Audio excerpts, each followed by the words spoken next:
We're at part 17 of the Final Fantasy VI commentary, and now we'll find out why I'm ignoring Celeste to begin with. Though I really wish she wasn't wounded, to be honest, so I could de-equip her. Oh, this is the part where she leaves your party, right? Yep. Yes, indeed. Are all the Espers talking to me at once, or is just one speaking for the others?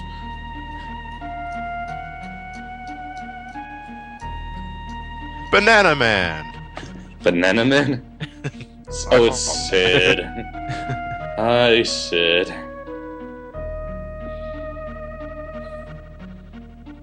You know, you don't have to look at every single one of them. Yes, they're rocks, and they're floating in midair.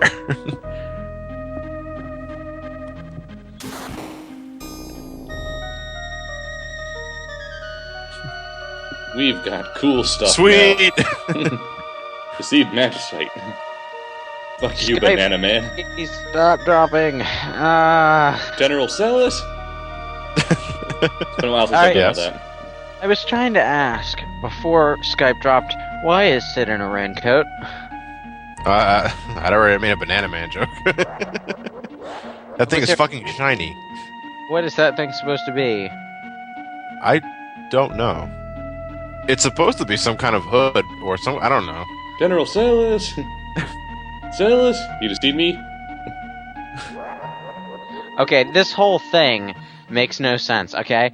Because of this, because Kefka says this, and because Locke is at least a little doubtful for the first few seconds, what winds up happening is that the next time we see Celeste, she and Locke are basically refusing to talk to each other. For no apparent reason. What, I can kind of explain it. What's going on is that Kefka lied about Celeste actually being a traitor. And that that Celeste actually led them to the Esper holding cells, to get all the magicite out. But in reality, Celeste never betrayed him to begin with. But the only reason why they're not on talking terms when they meet each other again is that Celeste really can't believe that Locke was so quick to distrust her after hearing Kefka's lie. He wasn't that quick to distrust her. He was just taken aback. Well, he just flat out said, "You deceived me, you fucking bitch." It was how quick he was willing to question it that I think just made Celeste saying, "Well, I should probably step back from him a bit." It's not really well explained, but that's how I interpret it as.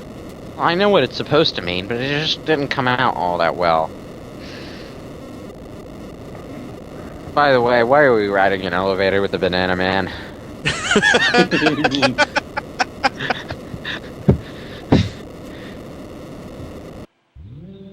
And before you ask me, yes, I wear this fucking outfit by choice. Now, remember when I said that if you recruited Shadow for this part, he'd probably abandon you halfway through the opera scene? Well, if he abandons you halfway through the Magitech facility instead, guess what you have to do with only 2 party members? Cast Phantom and breathe through this entire thing, which I'm going to show you why. How, actually.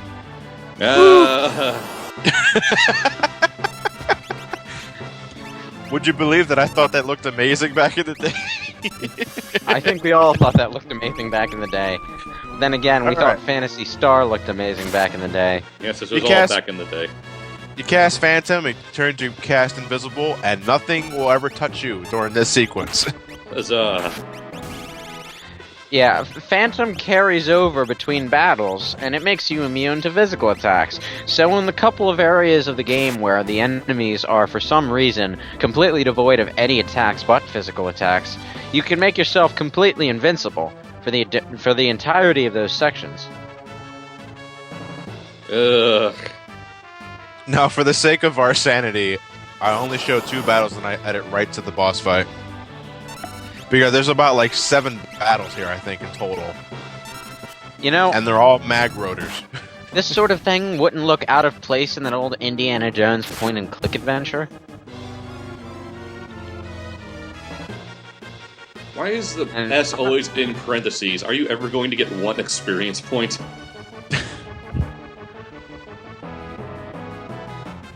Actually, I think there is at least one battle where you can only get one.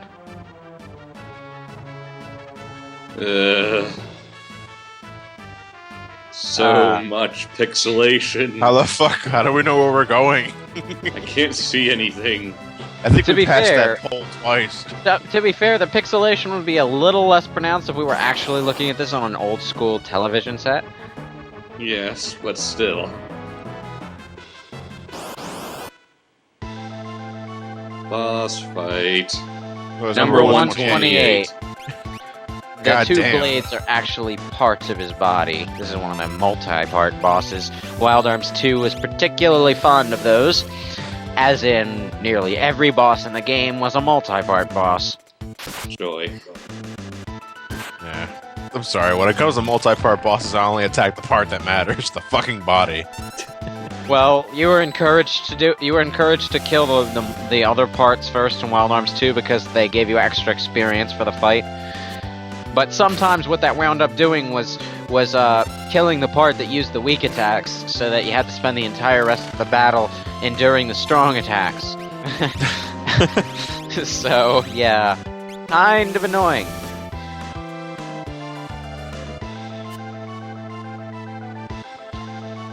Oh, great. Yeah, this is one of those bosses that hastes itself. Wonderful. It does not matter to me at all. It's about to be dead. It's not nearly as ridiculous as in Final Fantasy X, where casting haste on yourself means you get like 5 times as many turns as anyone else on the battlefield. Go beat the monster. With cat scratching God on stands us. alone! Bitch. Ooh. So much for your right armor. All technological advances in the world cannot beat the minecart. Try not to land on your head, because if you do, your suit will crush you.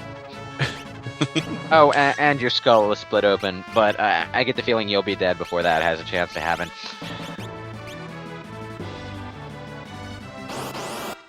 Oh, god damn it.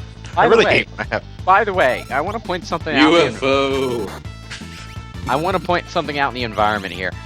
All right, why is there a corner in the minecart track?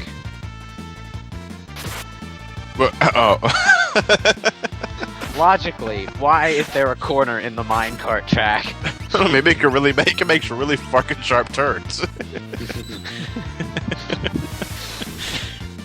You might get a case of whiplash, but...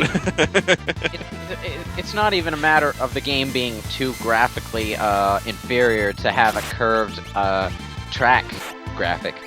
They were just too fucking lazy to draw up another environment tile for a turn. Does it really make that big a difference, Lewis? Yes, it does. It's a train track with a corner. Picky That's son like- of a bitch. That's like an apple with a pepperoni on the inside. It doesn't work.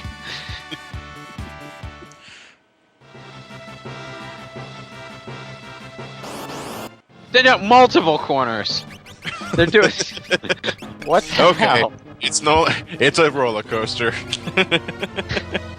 These are the people who think they can rule the world. No. Oh, hi, Setzer. What's up with Celis? Don't you mean where is she? Yeah. Oh, it turns out Hey. Kefka's okay. Crud, what a And she mess. could balance on rails. Cool. You won't get away. Flip it the switch. Now, technically, these things were built for construction, but I think we can combat airships with them, so let's experiment with that.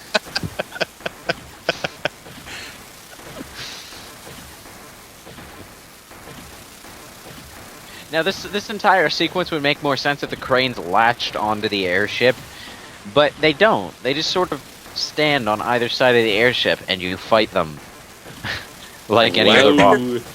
Like, is it ever a stat? Like, I know you're probably just joking or not. Eddie, has it ever been established what the exact purpose of the cranes are? besides construction? I mean, did the Emperor specifically build this to counterattack the airship in the case Setzer ever went rogue? Oh, wait, I think they actually are latched onto the airship. How about that? Huh. Your argument is invalid. Well, there wasn't exactly an animation to show that. Not even an, oh no, the airship has been grabbed by these two giant cranes. Random chocobos? Yes, the slots cause all kinds of hilarity to occur. They just ran across the airship in the sky. They're the super special flying gold chocobos, yes. Lagomorph, yes. Random bunny in a hat heals your party. Mugu Mugu. That is the booby prize. Geometry. when you get a result on the slots that does nothing, you get Lagomorph. Be happy. Pummel. Punch the Don't crane. kill him. I want my chocobos to have another shot. Yes. Here they come, Chocobop. Score. Fuck. And it kills them. Woo! The fuck. Fucking chocobos, man. Lethal. Now we get one of the characters just learned Demi, one of the most useless spells in the entire fucking series. You know why it's useless? Because it's a gravity spell, and its effect is so powerful that they decided, we have to make this miss 90% of the enemies that you actually care about hitting with it. So... Well, it does maximum damage to Emerald Weapon in 7. But at that point, you're not trying to kill Emerald Weapon with gravity spells. No. Oh, you're spamming Knights of the Round at it.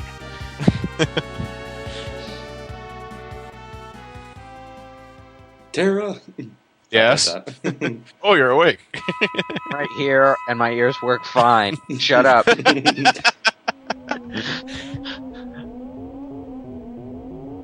Chloe. Gee, I wonder if when she transforms back, she'll materialize with her clothes on. Maybe we should cover her with a blanket just in case she doesn't. And now we're at the Esper World flashback sequence, and I don't like this part. It's a waste of time. You actually have to play through it. Yeah, that's why I don't like it. I wish I could play as this guy in an actual gameplay sequence, because he's badass. You know, about as badass as a little sprite bobblehead can get. I don't even know why they give you. I don't even know why they give you an option there. You have to take her in order to proceed. Maybe they give you the option to say no. I want to explore the town first, because you know it's not like she's like dying or anything, so it's not vital that I take her back right this instant. Her name is Madonna. Yeah. Just saying. Terra's mother is motherfucking Madonna.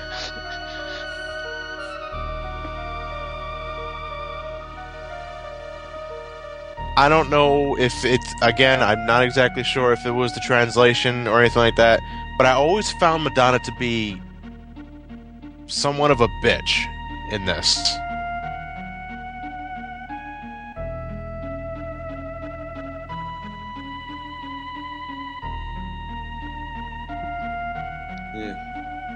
Honestly, though, I don't know why they have you play through all this. Everything could have been summed up with a cutscene, and they have you roam around pointlessly in all this.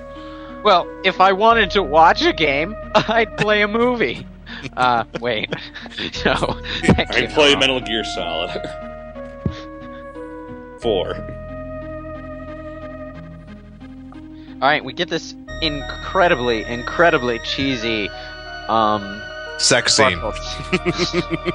Yeah, let's go with that.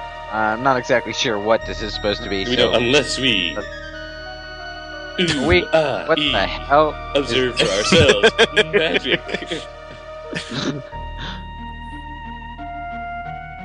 Magic.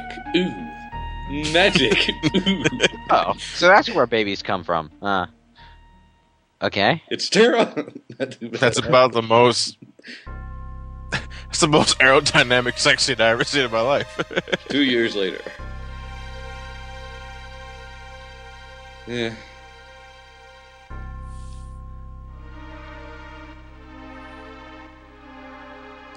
You know, you'd think the super powerful spirits of elemental magic and shit could fight could fight off, soldiers, one or two stormtroopers who weren't even shooting to kill. It's the very rare moment of stormtrooper effectiveness. No, not All really, they had to do was drop their guns and fight with their fists.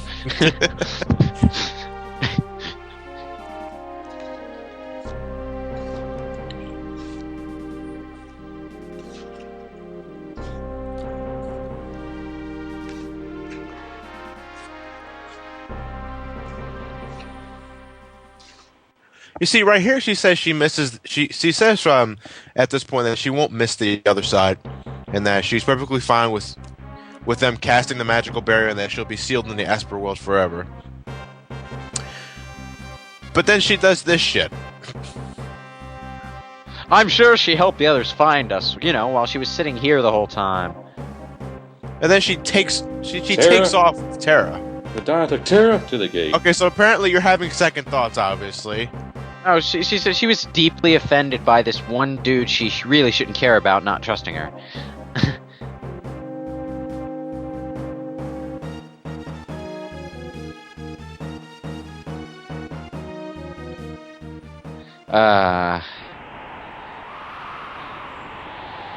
Curses, we crap, picked up my our cosmic guns. vacuum cleaner. No, my 1 week.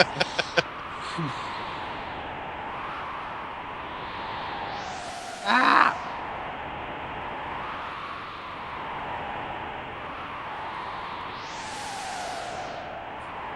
Shit, I dropped the baby. Terra! Madonna! Now, I'm not sure how the baby managed to survive being flung 100 feet through a magical portal. Half Esper. Possibly landing on her head when she landed. Half Esper. I'm even less sure how Madonna managed to grab her on the way out.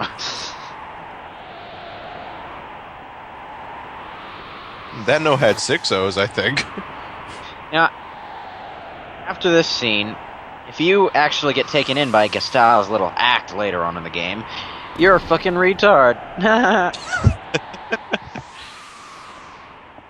Now, obviously, the characters get off on a technicality. They didn't see this, but No, but even then, the characters suspect something right off the bat, including Locke.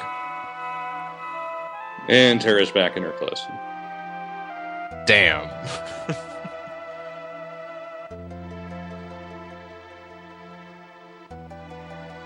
So now that Terra has finally come to an understanding, we get her ability to morph into her Esper form in battle, which like quadruples her physical and magical attack power.